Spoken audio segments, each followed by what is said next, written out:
Hello friends, कैसे हैं आप सब। Welcome to Padhnihar. जैसा कि आप लोग जानते हैं, जेपीएससी के एग्ज़ाम हुए 1 महीना हो गए करीब, और अभी तक इसका न फाइनल आंसर किया पाया है, ना ही इसका रिज़ल्ट आने का भी कोई डेट दिया गया है। तो अभी तक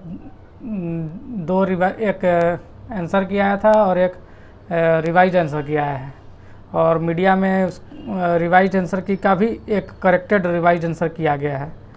तो बहुत लोगों ने अपने मार्क्स कैलकुलेट किए हैं और कट ऑफ को लेकर बहुत ज़्यादा परेशान हैं। तो लगभग जेपीएससी के जितने भी परीक्षार्थी हैं 1 महीने से कभी कट ऑफ को लेकर, कभी अपने क्वेश्चन को लेकर कि कौन सा सही है कौन गलत है, हमेशा परेशानी की स्थिति में रहे हैं। तो इन सभी स्थिति को देखते हुए मैंने सोचा क्यों ना आज हम लोग अपने चैनल पे कट ऑफ का डिस्कस कर लिया जाए। तो हमारा जो कट ऑफ है वो बहुत ही सोच समझ कर बनाया गया है, और इसके बनाने के मूल में 4-5 कारण मैं आपको बताऊंगा। तो आइए हम लोग पहले फटाफट डिस्कस कर लेते हैं कि कितना कट ऑफ जाने वाला। तो एग्जैक्ट कट ऑफ तो निकालना मुश्किल होता है, क्योंकि वो डिपेंड करता है कि कितना स्टूडेंट ने एग्ज़ाम दिया था और क्वेश्चन का पैटर्न पे डिपेंड करता है।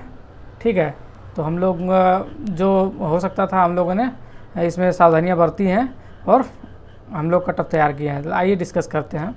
तो जेपीएससी पीटी में जनरल का कट ऑफ इस बार 120 से 124 कट ऑफ मैक्सिमम पॉसिबिलिटी है, इतने के बीच में रेंज में रहने के लिए। तो जनरल का कट ऑफ 120 से ±4 क्वेश्चन ले लीजिए आप। ठीक है, और BC2 का भी लगभग जनरल के कैटेगरी के बराबर ही रहता है। ठीक है, तो आप लोग BC2 के लिए अलग से परेशान ना हो कि BC2 का अलग से बता दीजिए। तो हम लोग जनरल और BC2 को लगभग समान ही मानेंगे।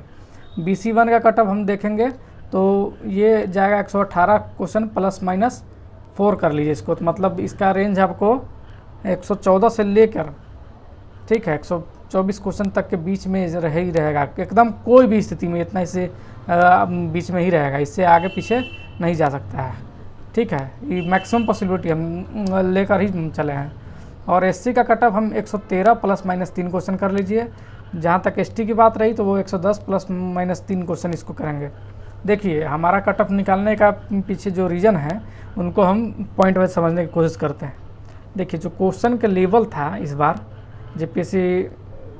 जेपीएससी जो लास्ट टाइम हुआ था 7th से 10th जेपीएससी, तो उसके मुकाबले क्वेश्चन का लेवल बहुत ही बढ़िया था। ठीक है, मतलब पिछले मुकाबले की अगर तुलना की जाए तो उसके कंपैरिजन में बहुत ही अच्छा लेवल का क्वेश्चन था।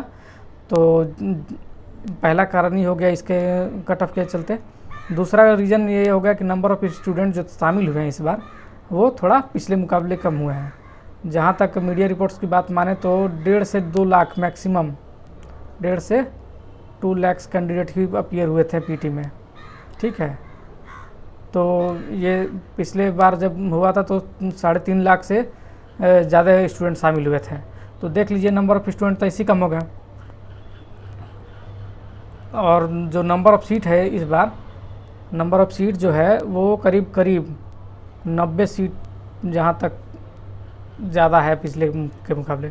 90 सीट एक्स्ट्रा है, तो इससे भी कट ऑफ डाउन ही जाएगा, पिछले बार के मुकाबले ज़्यादा नहीं जाना चाहिए। ठीक है, क्वेश्चन भी टफ, नंबर ऑफ़ सीट्स भी ज़्यादा, नंबर ऑफ़ स्टूडेंट भी कम। ठीक है, जो अदर फैक्टर में ले ले तो अदर एग्ज़ाम में यूपी पीएससी का एग्ज़ाम था 17 मार्च को। ठीक है, तो 17 मार्च को इसके चलते भी एग्ज़ाम का जो डेट था उसके वजह से यूपी पीसीएस का जो तैयारी करते हैं वो नहीं आए। जो यूपीएससी के बच्चे हैं वो ज़्यादातर यूपी पीसीएस को फोकस करते हैं। जो यूपीएससी वाले हैं उनका फर्स्ट प्रायोरिटी यूपी पीसीएस रहता है, क्योंकि दोनों का पैटर्न लगभग सेम है। जो झारखंड के बच्चे होंगे जो यूपीएससी की तैयारी करते होंगे वो भले झारखंड के एग्ज़ाम देने आ गए होंगे, नहीं तो बाकी लोग अवॉइड किए हैं जाने से, क्योंकि उन लोगों के पास ज़्यादा टाइम नहीं था। 1 सप्ताह में वो क्या कर लेते हैं। उन लोग का भी 17 तारीख को डेट एकदम फाइनल था, लेकिन लास्ट टाइम में 1 सप्ताह पहले उन लोग का डेट को एक्सटेंड कर दिया गया। तो इस वजह से उन लोग 1 सप्ताह में ज़्यादा तैयारी नहीं कर पाए। जीएस में आपका कितना भी कमांड हो जाए दोस्तों, मान लीजिए पेपर 1 में आप 90 क्वेश्चन में से बढ़िया कमांड रखे हैं, लेकिन जो झारखंड पेपर से 110 क्वेश्चन आएंगे, पेपर 1 में 10 क्वेश्चन प्लस जो पेपर 2 में है उससे भी 100 क्वेश्चन आएंगे।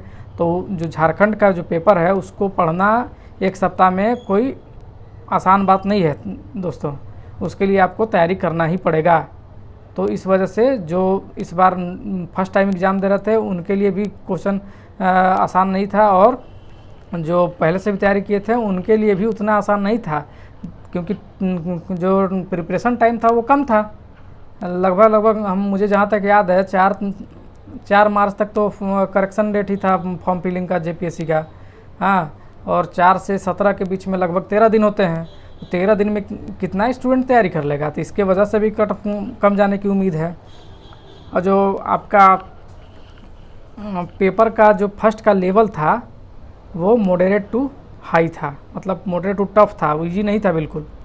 कि पेपर 1 में भी आप 17 क्वेश्चन कर लिए हैं और पेपर 2 में भी 17-75 कर लिए। पेपर 2 में तो आप मान लीजिए 75 कर लिए, ठीक है, 75 क्वेश्चन आपका पेपर 2 में सही हो गया।